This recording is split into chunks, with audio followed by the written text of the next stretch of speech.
अस्सलाम वालेकुम, मैं हूं नादिया अनवर और आप देख रहे हैं पाकिस्तान शेयर मार्केट अपडेट्स। और नाज़रीन, बात करेंगे मार्केट की। और जैसे कि हम सब जानते हैं कि दोबारा से जो है हम एक बार फिर वॉर सिनेरियो में आ चुके हैं। जी हाँ, और जो है जो सीज़ फायर थी वो ख़त्म हो चुकी है।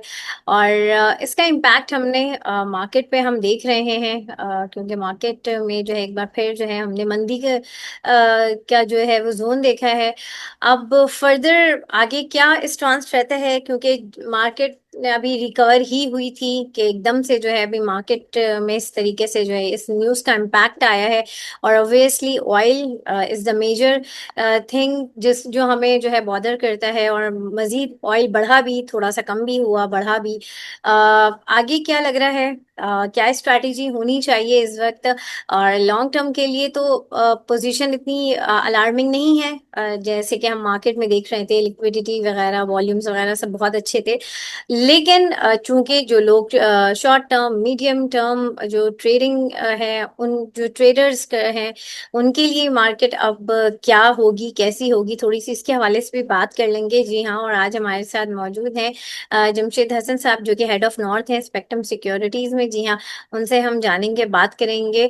और उनको वेलकम करने से पहले आप लोगों से मैं ये ज़रूर रिक्वेस्ट करूंगी कि मेरे प्रोग्राम्स को ज़्यादा से ज़्यादा लाइक किया करें, साथ ही साथ मेरे चैनल को भी सब्सक्राइब करें, साथ में बेल आइकन को भी हिट करें।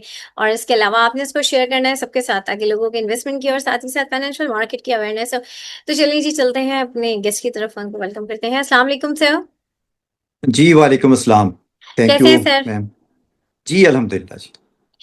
Thank you so much sir for your time and welcome to the session once again. जी माय और प्लेजर। और सर, सबसे पहले तो मैं जानना चाहूंगी कि आप मार्केट के हवाले से, मैं चाहूंगी कि थोड़ा सा एक व्यू शेयर करें। अ, जंग शुरू हो चुकी है दोबारा से, अब क्या करना चाहिए, क्या होना चाहिए, थोड़ा सा बताइए इस हवाले से। जी बिल्कुल, ये वाकई एक बड़ी इम्पोर्टेंट चीज़ इस हवाले से है कि हम लोग मार्केट में काफ़ी बुलिश थे। अभी हम्म। भी हैं, खैर फंडामेंटली तो ऐसा नहीं है कि चीज़ें ख़राब हो गई हैं। हम्म। लेकिन कुछ ऐसे कंसर्न्स हैं कि जिनका शेयर करना भी ज़रूरी है। हम्म। देखिए, एक चीज़ ये समझ लेना चाहिए कि जो नेक्स्ट ईयर के टारगेट्स हम लोग देख रहे हैं, हम्म। तो उसकी बुनियाद स्टेबिलिटी और ग्रोथ है। जी। पाकिस्तान की इकॉनमी जिसके लिए बिल्कुल प्रिपेयर्ड है।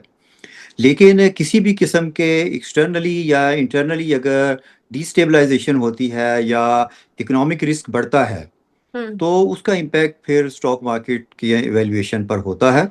ये ऑल ओवर द वर्ल्ड यही रूल है, ये बिजनेस ऐसे ही चलता है।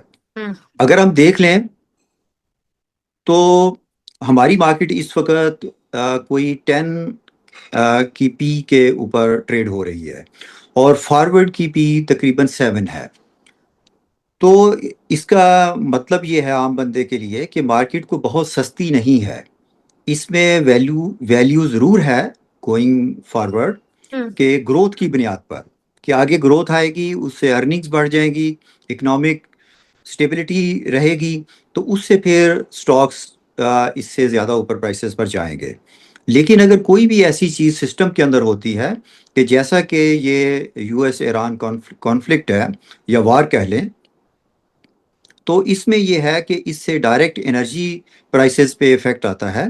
और उससे हमने पहले भी देखा कि पाकिस्तान की सीपीआई बढ़ गई, उसके नतीजे में फिर मॉनेटरी पॉलिसी एडजस्टमेंट करना पड़ी और पॉलिसी रेट इंक्रीज करना पड़ा। हम्म। अभी दोबारा ऑयल प्राइसेस जब फॉल की, तो उससे ये दोबारा उम्मीद पैदा हो गई कि चीज़ें पहले वाली ही रूटीन पर चलेंगी हम्म। और पॉलिसी रेट भी लोअर साइड पर एडजस्ट हो जाएगा, सीपीआई भी नीचे होगी। तो उसके नतीजे में डेफिनेटली फिर स्टॉक्स की प्राइसेस जो हैं वो आगे आने वाले क्वार्टर्स में बढ़ना ही थी। तो ये दोबारा जो वॉर सिनेरियो पैदा हुआ है, तो इससे ये चीज़ बढ़ गई है कि अगर ऑयल प्राइसेस जंप करती हैं, इनिशियली तो इन्होंने जंप किया लेकिन आज ये अच्छा रहा कि प्राइसेस थोड़ा वापस आई। तो कल हम्म। के दिन में चूंकि अभी फर्स्ट डे था, अभी ट्रंप की तरफ से जो ट्वीट थी या न्यूज़ थी जब सरफेस हुई, तो मार्केट ने उसका वैसा ही रिएक्शन लिया कि जैसा कि इस अपनी अपर बाउंड पर होते हुए आप देखें कि हमारी मार्केट का जो हाई लगा हुआ है 1,90,000 91,000 लगा हुआ है, तो मार्केट उसके बिल्कुल करीब 1,86,87,000 पे थी, तो जिसके नतीजे में फिर मार्केट में फॉल आई। तो जब ये नेक्स्ट डे थोड़ी क्लैरिटी इस पे आई कि ऑयल प्राइसेस बहुत ज़्यादा जंप नहीं की, रुकी रहीं, तो इसका मतलब ये समझा गया कि अभी शायद चीज़ें इतना ख़राब नहीं हुई कि जितना मार्केट ने रिएक्ट किया। लेकिन एक चीज़ ये ज़रूर है कि मार्केट अपनी अभी की जो ट्रेडिंग रेंज है उसकी अपर बाउंड पर है। तो सही। यहाँ पर जिन लोगों के भले वो लॉन्ग टर्म पोर्टफोलियोज ही क्यों ना हो, हम्म। अगर वो पूरे का पूरा चंक वो इन्वेस्टेड हैं और उनके पास फर्दर फंड्स जैसे ये होता है कि मैनेज करना मुमकिन ना हो, तो उनके लिए मेरी यही एडवाइस कह लें या आप यूँ कह लें कि इस तरह से करना बेहतर होता है कि अभी जब तक मार्केट या तो हालात बिल्कुल क्लैरिटी पे आ जाएं या फिर मार्केट 1,91,000 से ऊपर स्ट्रांगली स्टेबल ना हो जाए, तो उससे पहले पोजीशंस को मैनेज करना चाहिए। यहाँ से मार्केट बढ़े तो थोड़ा बहुत ज़रूर पोजीशंस रिड्यूस करनी चाहिए, ताकि अगर मार्केट नीचे की तरफ वोलेटिलिटी में आए, जो कि 1,78,000 1,80,000 का लेवल है हम्म। फर्स्ट, और सेकंड जो है वो 1,74,000 और 1,75,000 का लेवल है। और ये दोनों ऐसी रेंजेस हैं कि जिन्हें हर सूरत मेंटेन होना चाहिए और मार्केट यहीं पे डिमांड आनी चाहिए मार्केट में। अभी तो हमने देखा है कि पहली ही स्पोर्ट के ऊपर डिमांड मार्केट में देखी गई है, जो कि एक अच्छी चीज़ है। लेकिन इसके बावजूद भी अ, अ, थोड़ा सा risk averse trading approach adopt करनी चाहिए। जी। सही, बिल्कुल। और जो है यहाँ पर हमारे साथ कुछ पार्टिसिपेंट्स मौजूद हैं, उनके हम सवाल ले लेते हैं। जी, नुमान भट्टी साहब, अपना सवाल कीजिए। जी अस्सलाम वालेकुम। जी वालेकुम अस्सलाम। जी सर, मैंने पीएसएक्स और ट्रेड के बारे में पूछना है कि इनका टारगेट क्या है। देखिए, टारगेट का कहना तो शायद मुश्किल होगा, अलबत्ता दोनों के ऊपर, पीएसएक्स के ऊपर ज़्यादा स्ट्रॉन्ग स्टोरी। एक तो वॉल्यूम्स पढ़ने का, कुछ इसकी होल्डिंग कंपनीज की लिस्टिंग के हवाले से न्यूज़ हैं, तो ये अच्छा लगता है। और इसके ऊपर ब्रोकरेज हाउसेस की जो रिसर्च है वो पॉजिटिव रिकमेंडेशंस हैं। ट्रीट जो है ये एक तरह से थोड़ी सी आप स्टोरी टाइप स्टॉक है, लेकिन इसके अंदर भी काफ़ी चीज़ें चल रही हैं। अगर इनका बैटरीज का बिजनेस जो है, जो कि ये बेचना चाहते हैं, वो बिक जाता है, इसी से बेसिकली इन्हें मेजर लॉसेस आते हैं। तो इसके अंदर भी इसकी वैल्यू बढ़ सकती है। तो अलबत्ता ये ज़रूर है कि अगर मार्केट में सेंटिमेंट लो रहता है तो फिर ट्रीट जैसे स्टॉक्स जो हैं वो रैली नहीं करते। जी। सही, बहुत शुक्रिया। जी, फरहान साहब, अपना सवाल कीजिए। अस्सलाम वालेकुम। जी। जी वालेकुम अस्सलाम। तो सर मुझे बस दो स्क्रिप्ट का पता करना है, एक ये शबीर टाइल्स का और सनल का। Thank you. मिस नादिया, मैं शब, एक शायद सिनर्जी, शब्बीर टाइल्स और सिनर्जी इन्होंने सर, कहा। सर एसटीसीएल और सिनर्जी। सिनर्जी। शब्बीर टाइल और सिनर्जी। शबीर टाइल पे तो मेरी कोई स्टडी नहीं है। हम्म। अलबत्ता सिनर्जी जो है, चूंकि रिफाइनरीज के रेफरेंस से हम्म। पॉजिटिव न्यूज़ चल रही हैं, तो उसी में उसने आज बड़ा अच्छा वॉल्यूम भी आया है। हाँ। डे भी कोई इतनी पॉजिटिव न्यूज़ का नहीं था, तो इससे लगता है कि इसमें कुछ इंटरेस्ट है लोगों का। तो हो सकता है ये टेक्निकली भी इसमें स्ट्रॉन्ग ब्रेकआउट है एक तरह का, तो ये बढ़ सकता है, लेकिन हम लोग इसे कवर नहीं करते। जी। Hmm. Thank you so much. बहुत शुक्रिया जी। जी। जी, वसीम साहब, अपना सवाल कीजिए।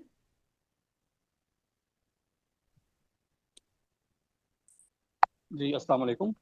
मुझे जी पता करना वालेकुम था अस्सलाम। सर आपकी आवाज बहुत स्लो आ रही है एचपीएल। वसीम साहब।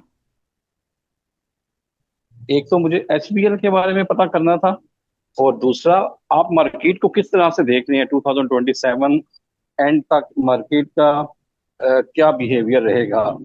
Thank you. जी वेलकम। मार्केट पे तो हमने थोड़ा पहले भी बात की है। ओवरऑल तो मार्केट के अंदर बेसिकली स्टॉक मार्केट्स की जो वैल्यूएशन है वो डिपेंडेंट होती है ओवरऑल बिजनेस इन्वायरमेंट पे, बिजनेस साइकिल के ऊपर और लिक्विडिटी पोजीशन के ऊपर। तो अगर तो चीज़ें स्टेबल रहती हैं जैसे कि अभी हैं, थोड़ा सा ईरान यूएस कॉन्फ्लिक्ट से इश्यूज पैदा हुए हैं, और ये इस तरह के इश्यूज हैं कि जो ओवरऑल इन्वायरमेंट को ख़राब कर सकते हैं। तो उस सूरत में ये एक रिस्क डेवलप हुआ है। गो के मार्केट अभी इस रिस्क को बहुत बड़ा रिस्क नहीं समझ रही, ना ऑयल मार्केट ने इसे समझा है, ना ही हमारी मार्केट ने इसे इस तरह से रिस्पॉन्ड किया है।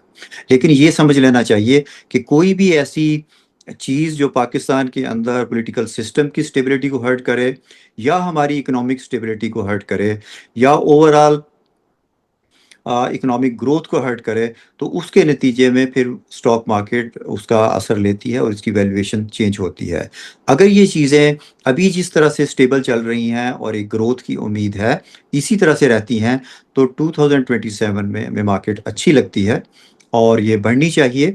यहाँ से एटलीस्ट 20 से 25% मार्केट को अगले 2 से 3 क्वार्टर्स में बढ़ना चाहिए। जी सही, बहुत शुक्रिया। अच्छा सर, और ये एचबीएल का जी जी, एचबीएल का बता दीजिएगा, क्या प्रोस्पेक्ट आप देख रहे हैं एचबीएल का? Thank you. जी, हबीब बैंक की बात कर रहे हैं ना जी? एचबीएल। जी जी, हबीब जी हबीब जी, बैंक। एचबीएल की बात जी जी जी जी, एचपीएल। देखिए, एचपीएल अच्छा बैंक है, इस लिहाज से अच्छा है कि ये सस्ता है कंपैरिजन टू अपने पीयर्स के हवाले से। अलबत्ता इसका पे आउट थोड़ा सा कम है दूसरों से, लेकिन उसके बावजूद भी इसमें वैल्यू है और एक तरह से एक डिफेंसिव प्ले भी है। तो ये पोर्टफोलियो में हो तो इसमें कोई ऐसा हर्ज की बात नहीं है। जी हम्म।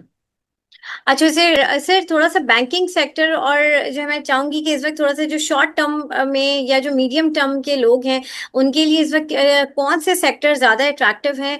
अभी चूंकि ये वॉर सिनेरियो शुरू हो चुका है, तो थोड़ा सा मैं चाहूंगी कि थोड़ा इसके हवाले से बताएं। सीमेंट्स के बहुत अच्छा हम सुन रहे हैं कि सीमेंट्स है, कहीं पे ये भी सुनने में आ रहा है कि सीमेंट्स में थोड़ा सा जो है प्राइसिंग ज्यादा हो गई है। थोड़ा सा इन सेक्टर को मैं चाहूंगी थोड़ा सेलिब्रेट करें।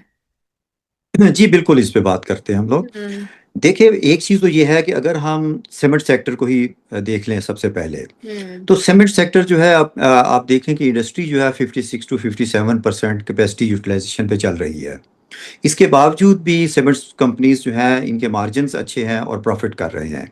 अगर हम आगे आने वाले क्वार्टर्स के अंदर इकोनॉमिक ग्रोथ देखते हैं और कॉस्ट जो है वो कंटेन्ड रहती है, यानी कि इंटरेस्ट रेट्स लो रहते हैं, सीपीआई लो रहती है, और कंस्ट्रक्शन एक्टिविटी पिकअप करती है, तो इनकी कैपेसिटी यूटिलाइजेशन या इनके डिस्पैचेस में इजाफा हो सकता है, कि जो कि डायरेक्टली ट्रांसलेट होगा इनकी अर्निंग में। तो ये एक बहुत अच्छा साइक्लिकल प्ले इस रेफरेंस से हो सकते हैं कि इनकी प्राइसेस में एक अच्छा राइज आ सकता है इनकी ईपीएस में ग्रोथ की वजह से, जो कि ये वॉल्यूमेट्रिक ग्रोथ और कॉस्ट कर्टेलमेंट की वजह से रह सकती है। अभी अगर हम दूसरी तरफ देखें कि अगर रिस्क बढ़ जाता है इकोनॉमी के ऊपर, तो उस सिलसिले में फिर ये है कि इनके चूंकि डिविडेंड्स कम होते हैं और साइक्लिकल हैं, और कोई भी अगर डिस्टर्ब होती है ग्रोथ और एक मुल्क के अंदर इकोनॉमिक कंडीशंस, तो उसके नतीजे में फिर इनकी प्राइसेस इफेक्ट भी ज़्यादा होती हैं। तो वो लोग जो स्टेबिलिटी को प्रेफर कर रहे हैं, या वो ऐसे स्टॉक्स में जाना चाहते हैं कि जहाँ पर डिविडेंड यील्ड हाई है, तो वो सीमेंट को प्रेफर नहीं करते। लेकिन मेरे नज़दीक सीमेंट स्टॉक्स जो हैं वो, चूंकि हम आगे आने वाले दिनों में ग्रोथ आती है अगर इकोनॉमी में, तो ये सबसे अच्छा ऑटोज़ के अंदर जीएचएनआई और गॉल थे, आज भी उन्होंने परफॉर्म किया है और आगे आने वाले दिनों में भी कर सकते हैं। उसी में सीमेंट्स भी परफॉर्म कर सकते हैं। तो ये थोड़ा सा मीडियम टर्म प्ले के लिए ये स्टॉक्स अच्छे हैं। अब अगर हम दूसरी तरफ देखें कि अगर ये देखना हो कि वो स्टॉक्स के जो डिविडेंड पे आउट अच्छा देते हों, और दूसरी तरफ ये है कि किसी हद तक डिफेंसिव वो रहे, तो उसके अंदर फिर बैंक्स और फर्टिलाइजर्स जो हैं वो ज़्यादा बेहतर एक प्ले हो सकते हैं। तो तीसरी अगर हम देखें कि इससे हट के, तो वो भी इकोनॉमिक स्टेबिलिटी के साथ रहता है, उसमें हमारा ऑयल एंड गैस सेक्टर आ जाता है। आप ये देखें कि इस सेक्टर के अंदर भी कैश फ्लोज बेहतर हुए हैं, सर्कुलर डेट की फर्दर जो पाइल अप हो रहा है वो रिड्यूस हुआ है। तो उससे इनकी पे करने की लिक्विडिटी पोजीशन बेहतर हुई है। उसके साथ ये है कि नई डिस्कवरीज और फिर उनका चैनलाइज होना, उससे भी इनकी पोजीशन बेहतर हुई है। तीसरी चीज़ जो है वो रिकोडिक के अंदर चूंकि हमारी मेजर कंपनीज का स्टेक है, तो वो भी इसके अंदर एक प्ले है। तो ये भी एक इंटरेस्टिंग स्टोरी है। लेकिन आप समझते हैं कि ये सारी की सारी आप जो भी बिजनेस इन्वायरमेंट है उसके अंदर रह के ही इन्वेस्ट कर सकते हैं। जी सही, बिल्कुल। और जी अदील मीर अपना सवाल कर लीजिए। जी थैंक यू नादिया। अस्सलाम वालेकुम सर। जी, वालेकुम अस्सलाम। सर मुझे पूछना है मिलर ट्रैक्टर के बारे में। इनके जो केसेस चल रहे हैं, अगर इनके खिलाफ केसेस आ जाते हैं तो कितना इफेक्ट पड़ेगा इसकी प्राइस के ऊपर? और दूसरा मुझे टॉमसियल के बारे में बताइएगा, ये लॉन्ग टर्म के लिए ठीक शेयर है या बस इसको शॉर्ट टर्म के लिए करके निकल जाना चाहिए? देखिए, मिलेट ट्रैक्टर्स का रियल उसका इफेक्ट क्या होगा, ये तो डिपेंड करेगा कि अवार्ड क्या आता है। अगर इनके खिलाफ जो इंक्वायरी या जो केसेस जो भी एक सिचुएशन है उसका क्वांटम क्या होगा। वैसे तो अभी अगर देखें जो टोटल बात सुनते हैं तो वो तो काफ़ी बड़ा क्वांटम है, लेकिन इसका जो स्टॉक प्राइस है वो बताती है कि शायद रिस्क कोई बहुत हाई नहीं है। अगर बहुत हाई रिस्क हो तो स्टॉक प्राइस इतना हाई मेंटेन नहीं हो सकती। आपने देखा होगा कि एचबीएल के ऊपर इस तरह का था कि यूएस के अंदर केसेस के हवाले से तो एचबीएल कहाँ नीचे उसकी प्राइस रुकी रही। तो मार्केट जो है वो प्राइस इन करती है इस तरह की किसी रिस्क को। जैसे कि नेशनल बैंक पे था, इसका पेंशन के केसेस थे, तो इसका प्राइस कितना नीचे स्टे किए रही। तो मिलर ट्रैक्टर में इस तरह की चीज़ नहीं आती, तो उससे बज़ाहिर यही लगता है कि मार्केट कोई बहुत बड़ा रिस्क सेंस नहीं कर रही। जी। और दूसरा आपने क्या पूछा था? कि टॉमसियल का। टॉमसियल। जी, टॉम सियल। देखिए, टॉम सियल काफ़ी अरसे से बिजनेस में है, इसकी बहुत सारी एक्सपोर्ट्स की न्यूज़ भी आती रहती हैं, लेकिन उसके बावजूद इसकी अर्निंग में कोई बहुत बड़ा इम्पैक्ट नज़र नहीं आया। इसकी प्राइस ने पहले राइज किया था कुछ बड़े इन्वेस्टर्स की इन्वेस्टमेंट से, लेकिन उसके बाद ऊपर जाके इसके शायद कंपनी के मालकान ने ही कुछ माल बेचा, जिसके बाद इसकी प्राइसेस नीचे आई हैं। बाकी ये मेरे नज़दीक एक दरमियाने दर्जे का स्टॉक है। जब मार्केट के अंदर सेंटिमेंट हाई हो तो इस तरह के स्टॉक्स में भी राइज आ जाती है। मेरे नज़दीक लॉन्ग टर्म आप वही स्टॉक होल्ड करें जिसकी एक लॉन्ग टर्म अर्निंग और ग्रोथ और पे आउट की हिस्ट्री है। पाकिस्तान के अंदर सिर्फ ईपीएस हाई होने से किसी स्टॉक में आप लॉन्ग टर्म इन्वेस्ट ना करें, यानी मेरी ये प्रेफरेंस है। उसकी रीज़न ये होती है कि हमारी मार्केट आप देखें कि 2018 में $100 बिलियन इसकी वैल्यू थी और इंडेक्स अभी 50,000 के अराउंड था। अभी इंडेक्स 1,90,000 है। हमारा इंडेक्स आज भी डॉलर, हमारी मार्केट आज भी डॉलर टर्म्स में $75 बिलियन के अराउंड है। तो इसका मतलब यह है कि अगर हमें कंपनी से कोई पे आउट नहीं मिलेगा तो फिर उसका मतलब यह है कि हमारा पैसा जो है वो अपनी पूरी वैल्यू पर नहीं आएगा। सिर्फ ये है कि कंपनी कमाती रहे और अपने पास रखती रहे। निशात मिल इसमें से सबसे बड़ी एग्जांपल है। जी। Hmm. Thank you so much. बहुत शुक्रिया सर। अच्छा सर, अब मुझे बताएं कि कल की मार्केट, कल चूंकि लास्ट वर्किंग डे है, मार्केट का क्या सिनेरियो देख रहे हैं, क्या स्ट्रेटजी जो है वो आप सजेस्ट करेंगे? और साथ ही साथ जो है, वैसे तो आपने कुछ सेक्टर वाइज हमें स्क्रिप्ट्स बताई हैं, उसके अलावा क्या टॉपिक्स हैं जो कि आप सजेस्ट करेंगे इस सिनेरियो में? देखिए, इस सिनेरियो में एक सबसे पहली बात तो ये है कि कॉशियस अप्रोच रखनी चाहिए। ठीक है। देखिए, मार्केट के अंदर ये अपॉर्चुनिटी कि हमने पैसा कमाना है हम्म। वो है कि जो अभी अगर मार्केट ने बढ़ना है तो हमने कमाना है। लेकिन अगर हमारी कोई गलत इन्वेस्टमेंट हो गई तो हमारा वो पैसा जाना है जो अभी हमारे पास है। तो ये एक ट्रेड ऑफ है, इसमें ज़रूर सोच के इन्वेस्ट करना चाहिए। इन्वेस्टमेंट अपॉर्चुनिटीज़ मिलती रहती हैं। तो मेरे नज़दीक ये है कि अभी जो सिनेरियो है इसमें अगर मार्केट राइज करती है तो बहुत एग्रेसिवली इन्वेस्ट नहीं करना चाहिए, भले बहुत अच्छी कंपनी ही क्यों क्यों नहीं है। उनके अंदर भी कुछ ना कुछ कैश इन हैंड ज़रूर होना चाहिए ताकि वोलेटिलिटी की सूरत में हम उसका फ़ायदा उठा सकें। सही। एक चीज़ तो ये है। और दूसरी चीज़ ये है कि मार्केट के अंदर कुछ जो टॉप से मार्केट ने कल का फॉल आया था उसके अंदर क्लोजिंग्स कुछ टेक्निकल चार्ट्स पर देखें तो इस तरह की हैं कि जैसे इस एरिया में जो सप्लाई साइड है उसने जो इस एरिया में डिमांड साइड थी उसे डोमिनेट किया सप्लाई साइड ने। आज गो के उसमें फॉलो थ्रू नहीं आया, फर्दर मार्केट नीचे नहीं गई, लोअर साइड पे बायर वापस आया है मार्केट में, लेकिन उसके बावजूद भी सिवाय चंद एक स्टॉक्स के बाकी ने इस तरह की परफॉर्मेंस नहीं दी। इसका मतलब ये है कि मेजर जो डिमांड है मार्केट के अंदर वो भी कॉशियसली ऑपरेट कर रही है। अगर किसी भी सूरत में रिस्क इंक्रीज होगा तो वो डेफिनेटली उस सूरत में एक लोअर साइड पर फ्लक्चुएशन मार्केट में पैदा हो सकती है। तो बिल्कुल आप यूँ समझ लें कि थोड़ा कॉशियसली ट्रेड करना चाहिए। अलबत्ता ये चीज़ अच्छी है कि ऑयल मार्केट्स ने इंटरनेशनली को बहुत बड़ा जंप नहीं किया, जिसकी वजह से मार्केट्स जो है वो नर्वस नहीं हुई। तो अगर किसी भी सूरत में अगर वहाँ जंप आता है तो फिर ये एक डेफिनेट चीज़ है कि मार्केट नर्वस होगी उससे। सही। और सर क्या टॉपिक्स जो है सजेस्ट करेंगे? देखें, टॉप पिक्स में मेरे नज़दीक तो ये है कि अगर मार्केट में किसी भी किस्म का प्रेशर आता है तो बिल्कुल जो बहुत अच्छी सॉलिड कंपनीज हैं उन्हीं की प्रेफर करना चाहिए। और वो बिल्कुल आप उसमें ओजीडीसी देख लें, पीपीएल देख लें। गो के ये दोनों स्टॉक रिजेक्ट हुए हैं। अभी के जो हाई इनके चार्ट्स पर हम देखें तो जिस एरिया को इन्होंने पेनिट्रेट किया था वहां से इतनी आसानी के साथ इन्हें वापस नहीं आना चाहिए था। लेकिन बहरहाल चूंकि न्यूज़ बेस्ड है तो हम इसे किसी हद तक जो है इसे टॉलरेट कर लेते हैं। अदरवाइज अगर इतनी बड़ी न्यूज़ के बगैर ये वापस आए हुए होते तो अभी शायद फिर इनमें भी इतनी जल्दी इन्वेस्ट करने की रिकमेंडेशन ना दी जा सकती। तो सही। ये टॉप पे रहने चाहिए। दूसरी तरफ यूबीएल है, मीज़ान बैंक है, इन्हें टॉपिक्स पे रखना चाहिए। एफएफसी है, इसे अपनी टॉपिक में रखना चाहिए। मेरे नज़दीक साइक्लिकल प्ले पे बहुत बिल्कुल तवज्जो देनी चाहिए। ये एक अच्छा रिटर्न, लेकिन प्रोवाइडेड कंडीशनल है ये, अगर हालात अच्छे रहे तो। यानी कि अगर कोई ख़राबी पैदा नहीं होती है हमारी इन्फ्लेशन में, हमारी इकोनॉमिक ग्रोथ में, हमारी जो स्टेबिलिटी में, तो फिर उसमें डीजी खान सीमेंट है, मेपल लीफ है, और अगर कदरे सेफ प्ले हो तो उसके अंदर फिर लकी भी है। मेरे ख्याल में माड़ी भी अच्छा है। और ये GHNI और गाल जो हैं इनकी सेल्स बहुत अच्छी हैं, इनकी अर्निंग्स में काफ़ी अच्छी ग्रोथ है।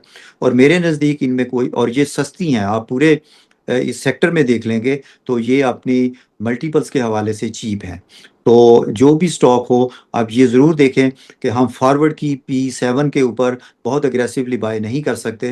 ये कोई बहुत सस्ती मार्केट नहीं है। अलबत्ता ये है कि ग्रोथ प्रॉस्पेक्ट्स बहुत हैं, उसकी वजह से बाइंग रिकमेंडेड है। लेकिन अगर कोई भी ऐसी चीज़ एनवायरनमेंट में पैदा होती है तो मार्केट फिर बिल्कुल उसके साथ फ्लक्चुएट करेगी या कर सकती है। जी सही। बहुत शुक्रिया sir, thank you so much. और हमारे साथ जितने भी पार्टिसिपेंट्स हैं आप लोगों का भी बहुत शुक्रिया। और नाज़रीन, यहाँ पे लूंगी मैं इजाजत। इंशाल्लाह आप लोगों से फिर मुलाकात होगी, तब तक के लिए अल्लाह हाफिज।